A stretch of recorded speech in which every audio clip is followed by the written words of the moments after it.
Audio Jungle.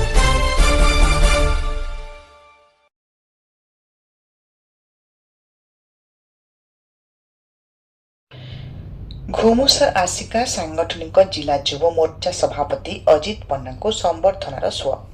Bharatiya Janata पार्टीर घोमुसर आसिका सांगठनिक जिला युव मोर्चा सभापति भावे वरिष्ठ बीजेपी नेता अनिल पन्ना को पुओ अजित कुमार पन्ना को युव मोर्चा सभापति भावे मनोनीत करा जाइथिबारु खलिकोट युव मोर्चा संगठन प्रबल उत्साह और उद्दीपना देखा मिली। श्री पण्डा बासभवन में आयोजित एक संबर्धना कार्यक्रम में खलिकोट और बेगुनियापड़ा ब्लॉक शताधिक लोक जोगदे संबर्धित करते। कार्यक्रम में वरिष्ठ बीजेपी नेता अनिल कुमार पण्डा, आसिका सांसद प्रतिनिधि यज्ञ नारायण दास, खलिकोट मंडल नगर सभापति तथा एनएसएल सांसद प्रतिनिधि शंकर प्रसाद नाहक,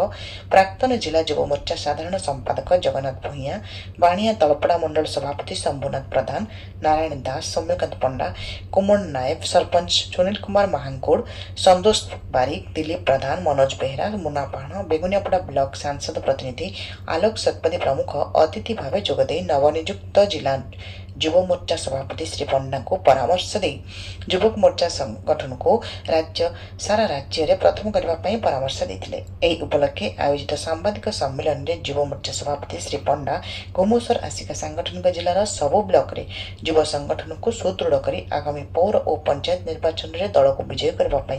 उद्यम करने सह जिलार वरिष्ठ नेता परामर्श नि प्रकाश कर राज्य मुख्यमंत्री मोहन चरण माझी, प्रधानमंत्री नरेंद्र मोदी, बीजेपी सभापति मनमोहन सामल और जिला सभापति विजय कुमार स्वाई को धन्यवाद और कृतज्ञता जनाइथिले।